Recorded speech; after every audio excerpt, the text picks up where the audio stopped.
నేను భయపడుతూ ఉన్నాను, నాకు భయం ఉంది అని నువ్వు మాట్లాడవద్దు. ప్రియులారా, భయం అందరికీ ఉంది. కానీ దేవుడు కోరేది ఏంటంటే భయాన్ని నువ్వు జయించాలి.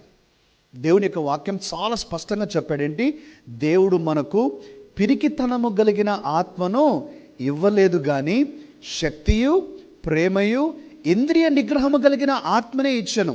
యాకోబు రాసిన పత్రిక 1వ అధ్యాయం. ప్రేమ దేవుడు మనకు పిరికితనం కలిగిన ఆత్మని ఇవ్వాల.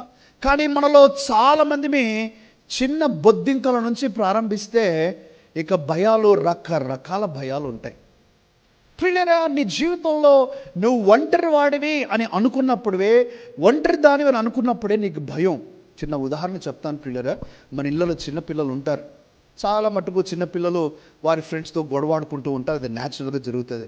గొడవాడింది అది పెద్ద ఇష్యూ ఏం కాదు. ఎవరైనా మన పిల్లవాడిని కానీ పాపను కానీ తిట్టడం, కొట్టడం చేస్తే ఫస్ట్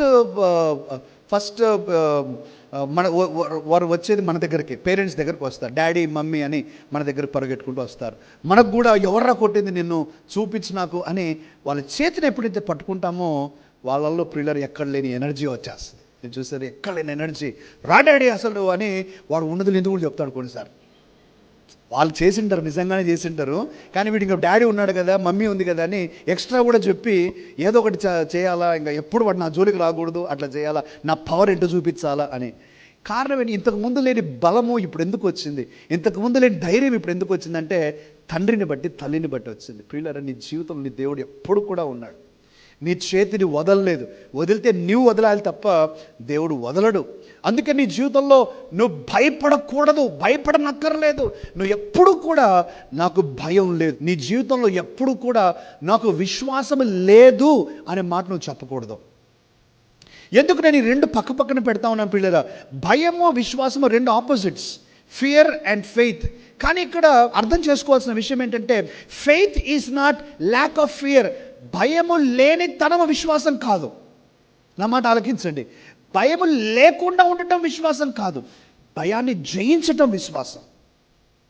భయం అందరికీ ఉంటుంది ప్రియులారా, భయం అందరికీ ఉంటుంది. కానీ దేవుని బిడ్డలు ఏం చేస్తారంటే ఆ భయాన్ని అధిగమిస్తారు, భయాన్ని జయించి దేవా నాకు నీ మీద నమ్మకం ఉంది. ఇప్పుడు మన జీవితంలో ఓడిపోవటానికి కారణాలు కొన్నిసార్లు మనమే. కొన్నిసార్లు మనం దేవుని మీద నమ్మకం పెట్టలేకపోవటం. ఎప్పుడైతే నువ్వు భయపడి నువ్వు జీవిస్తావో దాని అర్థం ఏంటంటే దేవా నాకు నీ మీద నమ్మకం లేదు, నువ్వు నాకు సహాయం చేస్తావని, అవసరతలో నువ్వు నన్ను కాపాడతావని నాకు నమ్మకం లేదని పరోక్షంగా మనం చెప్పటమే ప్రియులారా. మన జీవితంలో అది చేయకూడదు. So never say I'm afraid. దేవునికి వాక్యం చెప్పింది దేనికి కూడా నేను భయపడను అని కీర్తనకారుడు అంటూ ఉన్నాడు. ఇదిగో నీ ప్రక్కన 1000 మంది పడినను, నీ కుడి ప్రక్కన 10,000 మంది కూలినను అపాయము నీ యొద్దకు రాదు.